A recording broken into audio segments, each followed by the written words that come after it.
Welcome to Bishop's Breakdown, episode 41. Well, WWE is moving towards some huge storylines.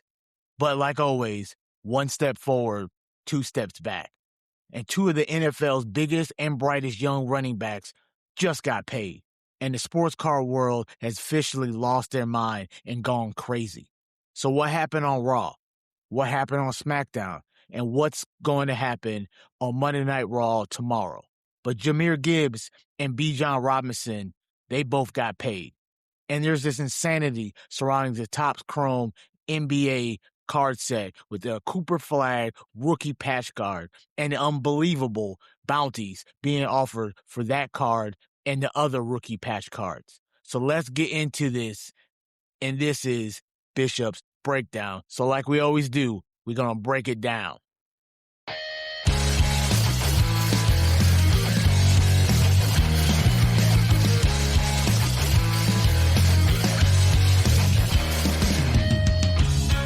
Don't just watch Bishop's Breakdown.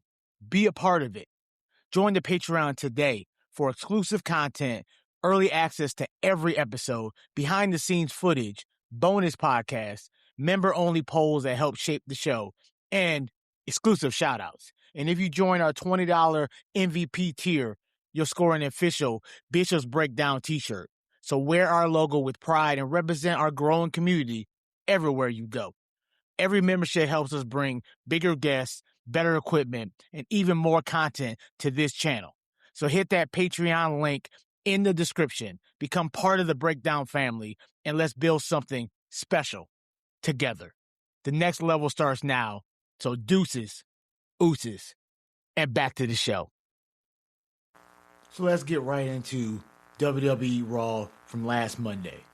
The biggest story out of that is GM of AAA, Rey Mysterio, decided to have a tournament with luchadors from both Raw, SmackDown, and AAA. And the winner of that tournament gets Roman Reigns for the World Heavyweight Championship on Raw for the first time in a long time in Mexico City. And the biggest storyline that they decided to advance or start up is the winner of the six-man tag LA Knight, he's looking to face Roman Reigns one more time for that title. And then Liv Morgan is gloating and doing her shtick about being the greatest of all time, or whatever the crap she says, retaining their title against Io Sky, which mysteriously became absent on that show. And then two new challengers emerge out of the ether. You got Becky Lynch, and you got a returning Stephanie Vakir. So it's either going to be a triple threat with the three women, or they're going to have a number one contenders match between Becky and Stephanie, and the winner faces Liv at the next PLE. So, I mean, if Raw gives us new contenders for these two top titles, SmackDown did as well, but only half as good. Like, they tried to one-up Monday Night Raw, and they couldn't. Going right into SmackDown, we talked about the kick off the show. You had Kevin Owens, CM Punk, first time, face-to-face in the ring. But I feel like I've seen this storyline before. Like, am I the only one that feels like I've seen this before? Somebody getting mad at CM Punk saying, I don't like you because I don't trust you, blah, blah, blah. I mean, they went back and forth, Kevin Owens and CM Punk. Punk coming across as someone KO absolutely does not trust. But again, that's what he's been doing. He did it with Seth Rollins and Drew McIntyre and Roman Reigns and all this other stuff. But like the way it seems, the way at least I see it, Punk is a POS and KO isn't interested in being friends or showing any kind of respect for him. He seemingly wants to he's going to take pride in not only beating him to a bloody pulp, but taking that WWE Championship from him. So, I don't know. It looks like there's a thing that everybody who beefs with Punk, that's what they have to do. They have to tell everybody in the world that I don't trust you, I don't like you, I haven't liked you forever, you always do this and that, and you're condescending and blah, blah, blah, and they need to do something else to get to the match, to get to why you hate me. Can it just be simple? You have WWE Championship. I want to be champion, so I'm taking it from you. Plain and simple. Why can't it? Like, who honestly is the heel in this situation? Who's going to be booed? CM Punk or Kevin Owens? So let's go to the United States Championship rematch. Baron Corbin defending his newly won title from Trick Williams in a rematch.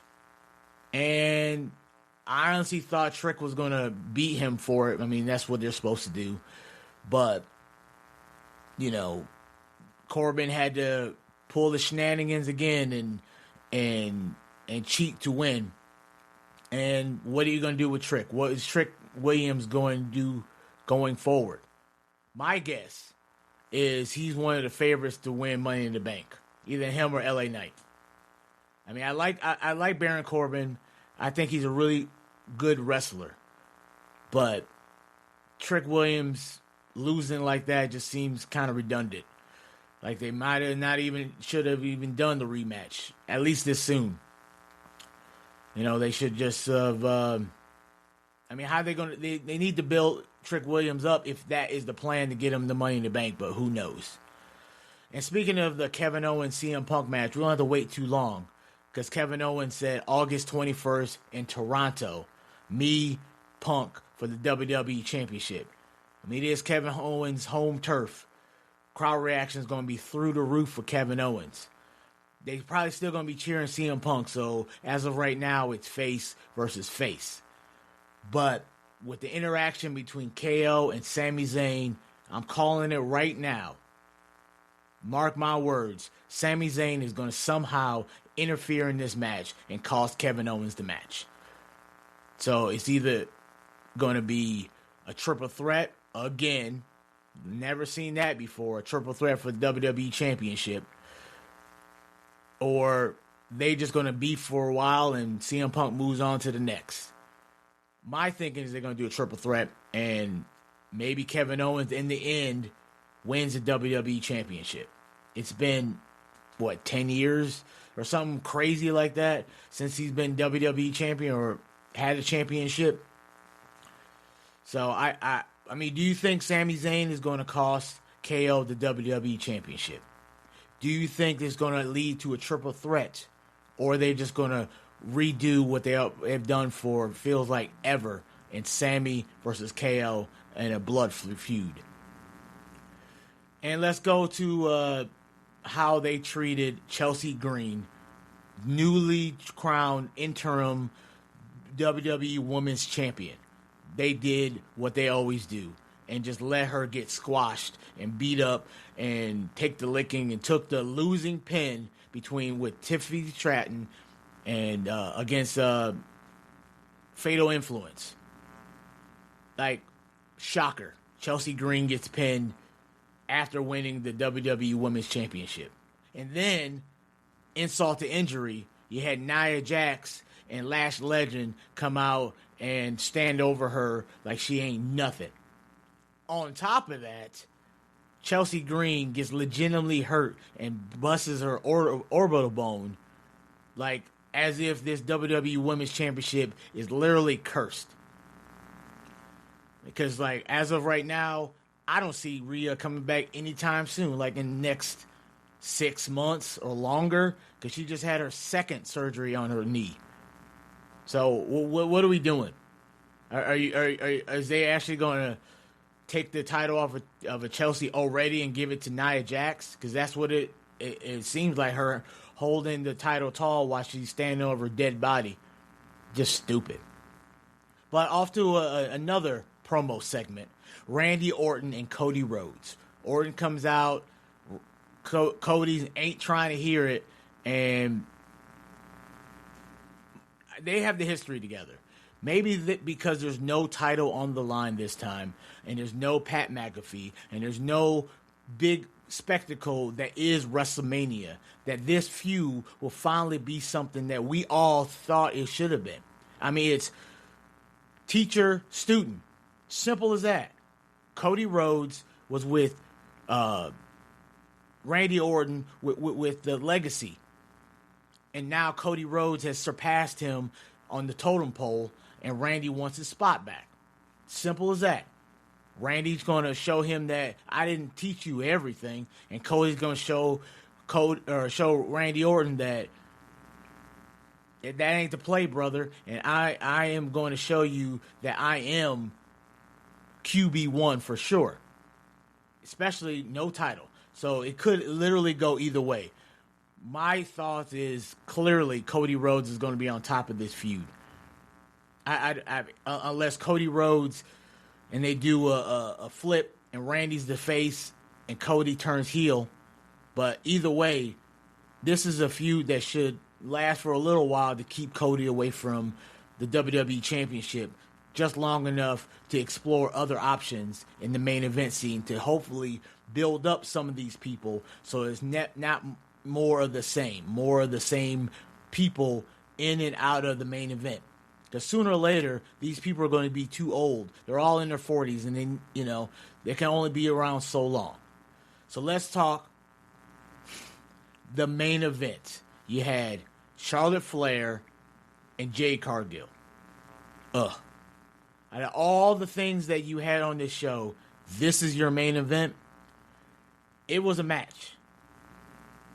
It was okay. I mean, yes, I like. I mean, Alexa Bliss comes out looking like a wounded duck with her arm all looking all messed up, and Tatum jumps out of nowhere. I mean, the lights turned out and everyone, Bray Wyatt vibes like was through the roof. And took out, her baddies, and, Jay's all, dumb heel. Oh my God, what's going on over there? And then gets beat up, and yeah. I mean, it was kind of cool seeing Charlotte do the Sister Abigail, which looked like Jade did not know how long it's going to take before she did the move, because she was already spinning around before Charlotte Flair had enough time to do the kiss and the flip. But Jade's Jade, and that's what she does. Sometimes she looks like she's taking those steps to be way better than she has been, and then all of a sudden she takes steps back. So that's SmackDown in a nutshell. SmackDown is SmackDown. But now we have to look ahead, because if Sami Zayn really gets involved with CM Punk and Kevin Owens' business, what's WWE long-term plan? Are they just using this as a stepping stone to something CM Punk is going to do later and defend his title later and lose it to somebody bigger? Don't know who that's going to be, though.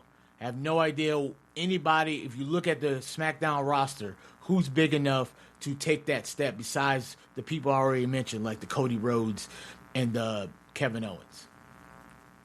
But let's talk Raw that tomorrow. Becky Lynch and Stephanie Vakir are supposed to make an appearance. Sol Ruca and a partner of her choosing versus Raquel and Perez. Maybe Bayley. I don't know. And the start of the tournament for the Luchadors, that's supposed to start off Monday. So it should be an interesting show. But after the break, we're going to talk about that big NFL news. So I'll get back to you after we pay some more bills. This episode is brought to you by W Energy, the clean energy drink mix built for gamers, creators, and grinders like us. No jitters, no crash, no artificial dyes, just smooth, long-lasting focus whenever I'm breaking down WWE storylines, debating NBA, or just recording late at night. It's zero sugars, packed with vitamins and nutrients, and it actually keeps you locked in without the shaky feeling. Head to w.gg and use code Bishop's Breakdown at checkout and save 10%. So level up your energy, and let's get back to the breakdown. And thanks for supporting the show. Welcome back. So let's talk the two top NFL running backs money-wise. You got Jahmyr Gibbs of the Detroit Lions and Bijan Robinson of the Atlanta Falcons. Two of the NFL's best young running backs just got paid. I mean, you got Jahmyr Gibbs and Bijan Robinson having both land massive, and I mean massive, extensions.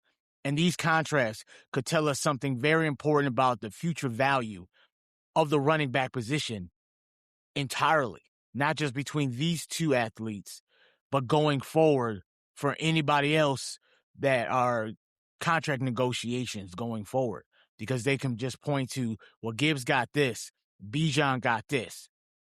So let's start with Jahmyr Gibbs of Detroit Lions. Let's start right here in Detroit. Jahmyr Gibbs and the Lions have agreed to a 3-year contract extension worth $67.5 million in base value, with a deal capable of reaching, with incentives, like Pro Bowls, such and such, $75.75 million. And here's the number Lions fans need to know the most out of all of that. $51.5 million of that contract is guaranteed. So this is a massive commitment for the Lions to a player who has become one of the most explosive weapons in NFL. We've seen that week in and week out.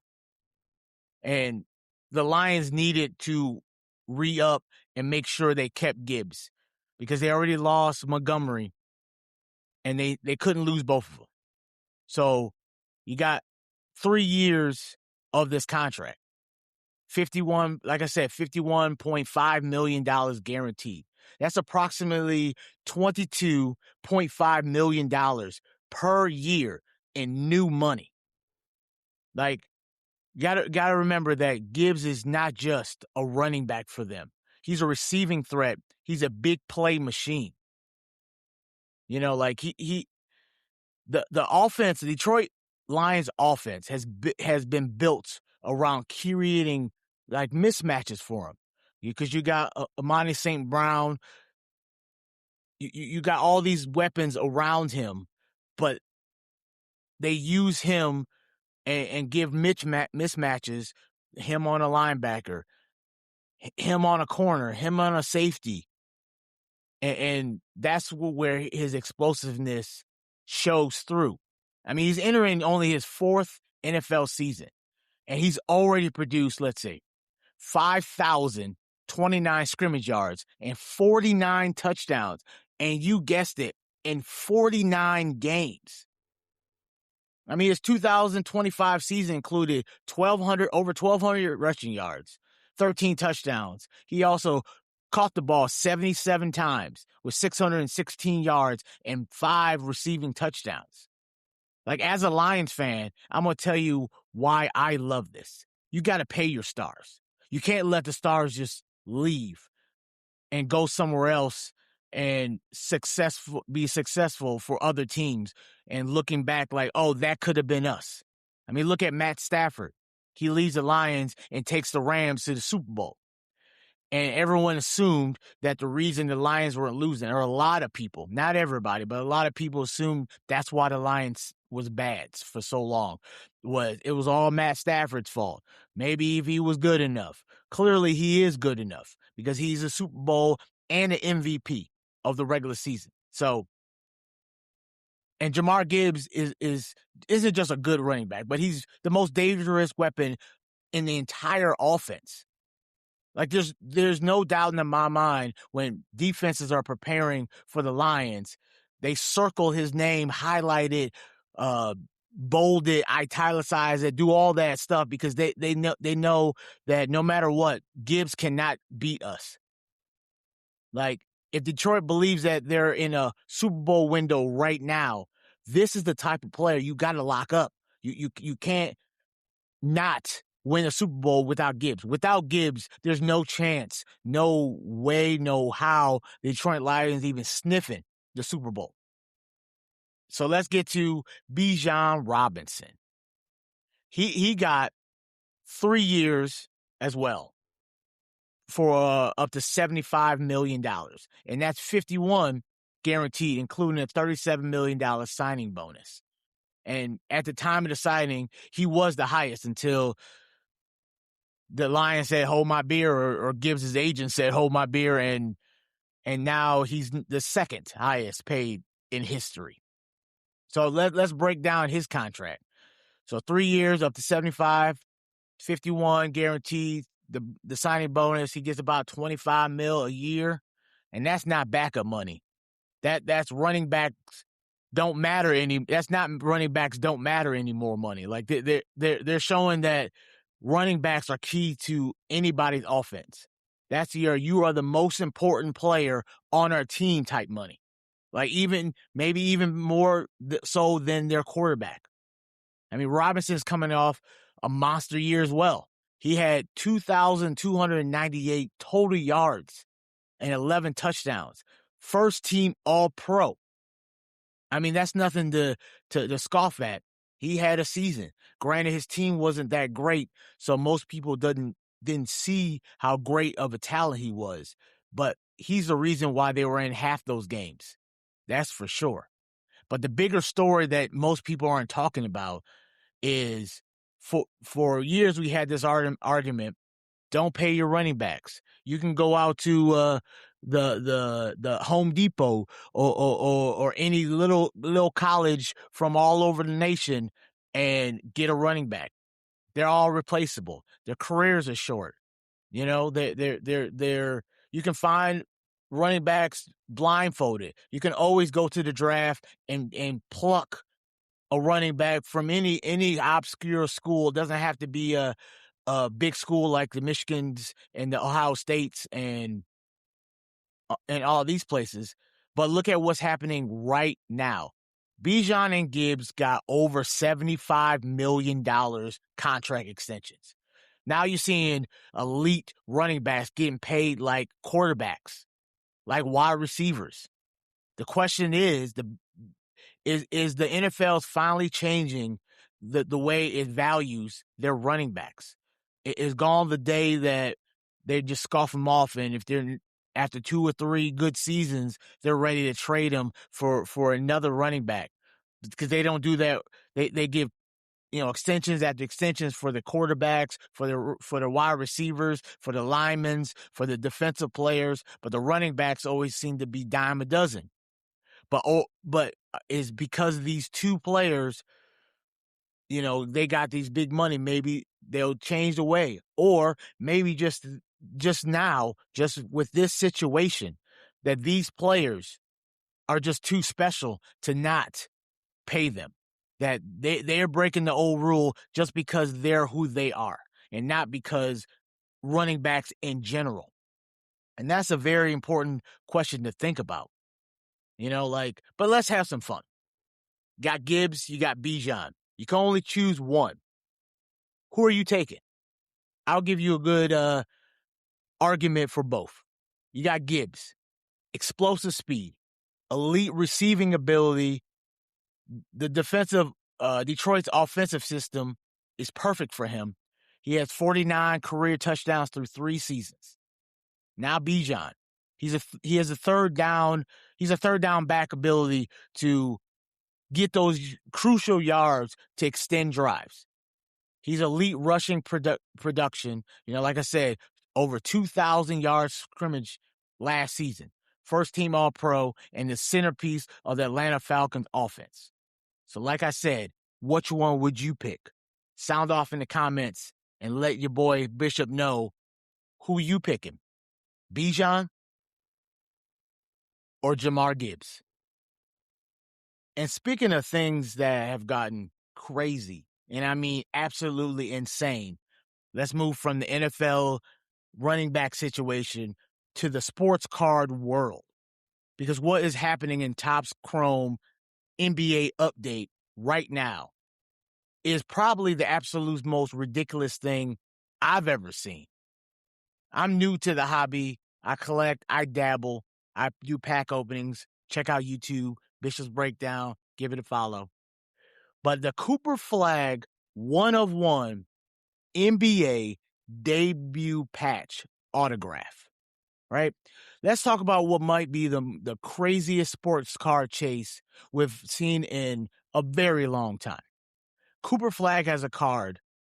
It's a redemption card in the new Topps Chrome Update basketball that just released. And that could fetch you well over $1 million.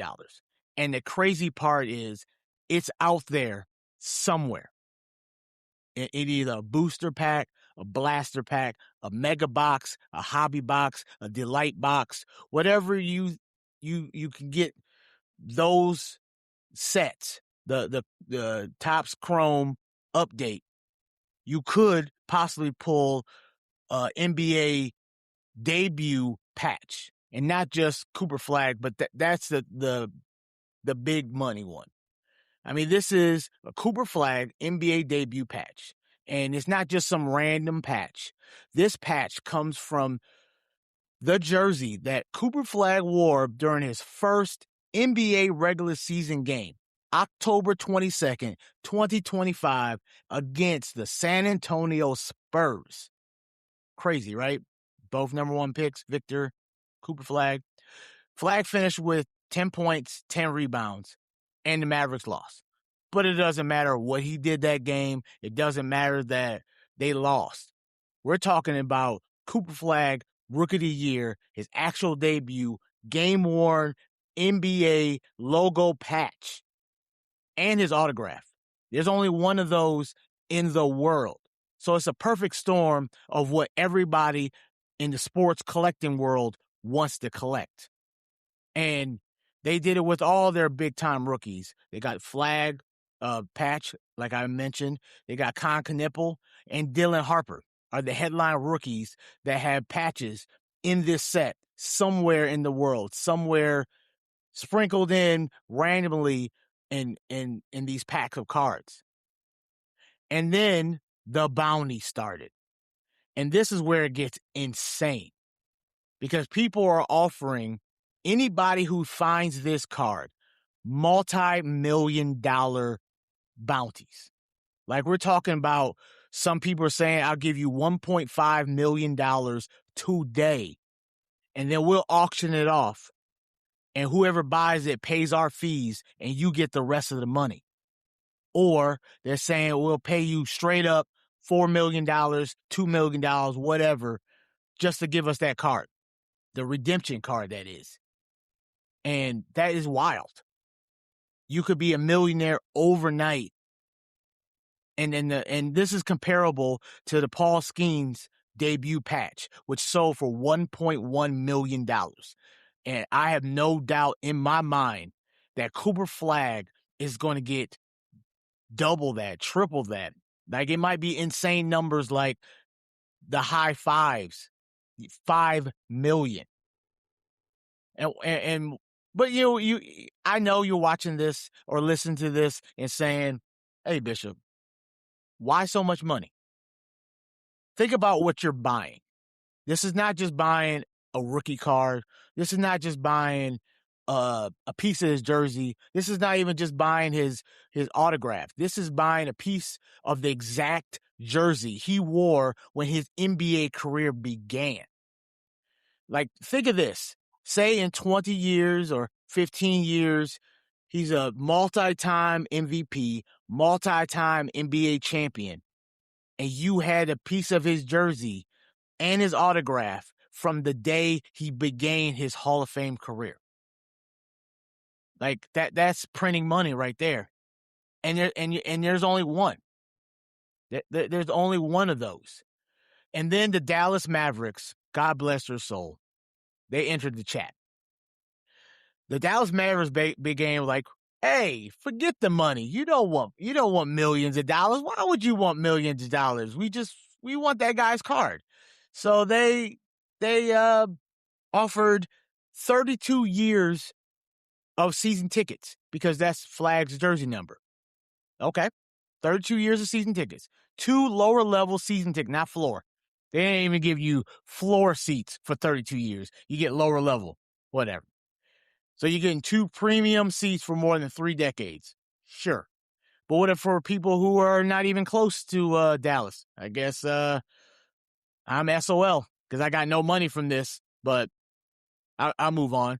Then you get a Cooper Flagg game-worn jersey, a signed game-worn jersey from Cooper Flagg rookie season. Okay, cool. You get a photo with Cooper Flagg after a game. Cool. You get a private photo shoot with Flagg, his Rookie of the Year trophy, and that one time they won the Larry O'Brien trophy to became NBA champions. Remember that? Dirk Nowitzki took out LeBron and them. I remember that. And then you get a VIP Mavericks experience. You get a VIP tour of the Mavericks practice facility and the home arena. Wow. And then when they have a road game in Boston, this is crazy. You get a VIP experience on the road. You get airfare, you get a hotel, and tickets to the game to see the Mavericks take on the Celtics. That's essentially the Mavericks saying, give us the card, and we'll give you the ultimate Maverick experience. Not money, but the Mavericks experience. I mean, Sports Illustrated confirmed all this. And me personally, I think that's a bum deal, and I don't like it. I don't like it at all. I mean, I like that they're trying, but for me personally, that's a good no. I mean, even if I'm the biggest Dallas Mavericks fan of all time, that doesn't seem to that seems apples to oranges for real. This is not a Fuji and a Red Delicious. Like, this is a mandarin orange, and you're giving up a honeysuckle to get the little Clemente, little cuties.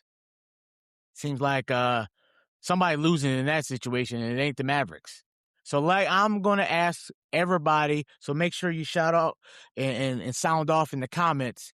If you pulled this card, are you taking the $1 million plus bounty, or are you going to take the Mavericks package? Option 1, take the money. Immediately, you're a millionaire.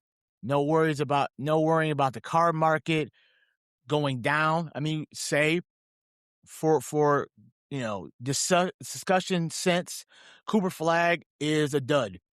That he sizzles out, and by the time his career is over, he's just a player. He's a former Rookie of the Year, but never got to the heights, never won MVP, never won a championship. I mean, you could take this 1.4 or 2 million, 3 million, invest it and be set for the rest of your life. You could potentially buy multiple Flagg cards and have it in your throne room and still be set, because a lot of his cards aren't going for millions. So you can still have your Flagg card and be a millionaire. But option 2, you get 32 years of Premier's tickets. I mean, sure, if I was in the Dallas area, 32 years, not trying to sound morbid, I ain't living for 32 more years. Come on. Let's be real about this. 32 years is a long time to assume that you're still going to be able to go to these things. And you get a signed jersey and all the other stuff I said before, something that literally can't be replicated. Like, this is a Mavericks fan dream. But my question is, the real question, what is this card actually worth? Because if multiple people are offering $1 million plus already before the card's even been found, like, the only time I've seen the card is I've seen a video by Fanatics and Topps of Cooper Flagg with tears in his eyes, like emotional, signing that card. That's it. No one else has seen it. No one else has gotten it, because it's still a redemption that hasn't been claimed yet. So, and the Mavericks are offering this entire package, again, for a card that's not found yet. No one has gotten it yet. I mean, it could be the most valuable NBA rookie card of all time. I'm just saying, like, if people are already offering this kind of money, this kind of perks, this kind of packages, what is it really worth? Like, honestly. Because people bid low. They give you, because $1 million, yes, heartbeat, But if you think about it, if people are already offering that much, what are they really, really willing to give you if you kick that up a notch to the 2s and the 3s and the 4s? I would not be shocked if this card is sold for over $5 million or more. But I think I think the minimum is going to go $4 million.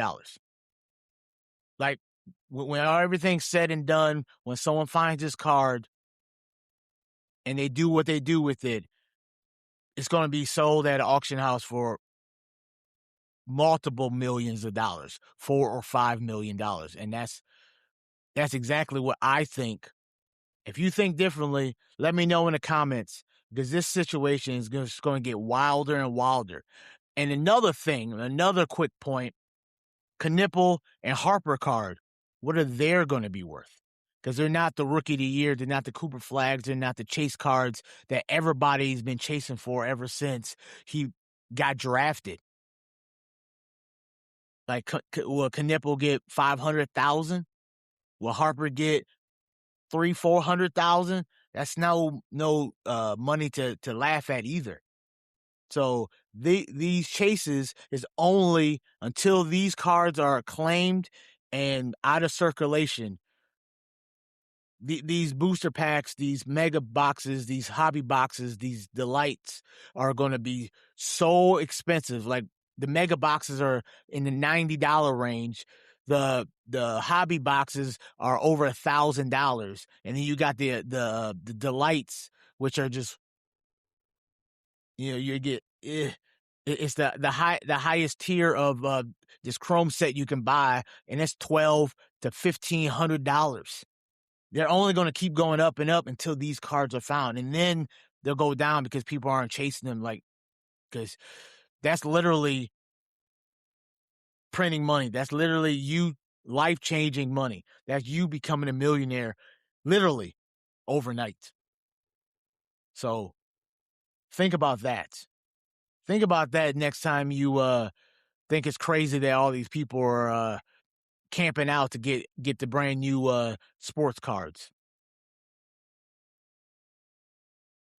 So my final take on this whole Topps Chrome and Cooper Flagg and Pat, personally, if I pull this card, I'm not immediately selling it.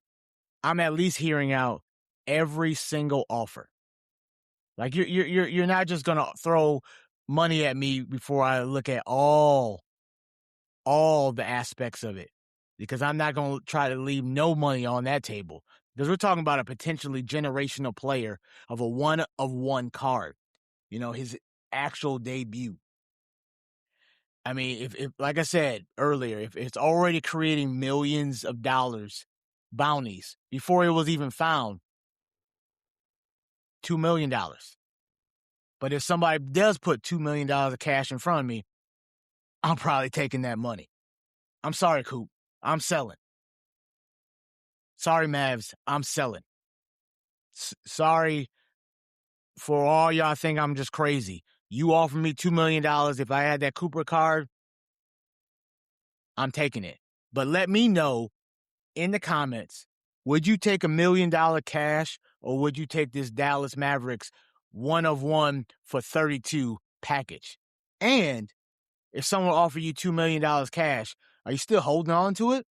Or are you saying, or you couldn't wait to throw that card at them because $2 million? But that's it for this week's Bishop's Breakdown. We covered WWE, the NFL, and sports card insanity, because apparently I wasn't allowed to stick to just one sport this week. But let me know what you think, especially about the Cooper Flagg patch auto. Would you sell it if someone offered you that massive amount of money? Make sure you like, subscribe, follow, share the show.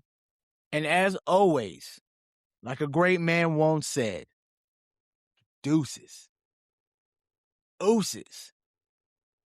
And I'm Bishop, and I'm out. Peace. So my final take on this whole Topps Chrome and Cooper Flagg and Pat, personally, if I pull this card, I'm not immediately selling it. I'm at least hearing out every single offer. Like, you're not just gonna throw money at me before I look at all the aspects of it, because I'm not gonna try to leave no money on that table. Because we're talking about a potentially generational player of a one-of-one card. His actual debut. I mean, if like I said earlier, if it's already creating millions of dollars bounties before it was even found, $2 million. But if somebody does put $2 million of cash in front of me, I'm probably taking that money. I'm sorry, Coop. I'm selling. Sorry, Mavs. I'm selling. Sorry for all y'all think I'm just crazy. You offer me $2 million. If I had that Cooper card, I'm taking it. But let me know in the comments, would you take $1 million cash or would you take this Dallas Mavericks 1-of-1 for 32 package? And if someone offered you $2 million cash, are you still holding on to it? Or are you saying, or you couldn't wait to throw that card at them because $2 million? But that's it for this week's Bishop's Breakdown. We covered WWE, the NFL, and sports card insanity because apparently I wasn't allowed to stick to just one sport this week. But let me know what you think, especially about the Cooper Flagg patch auto. Would you sell it if someone offered you that massive amount of money? Make sure you like, subscribe, follow, share the show. And as always, like a great man once said, Dueces Uces. And I'm Bishop, and I'm out. Peace.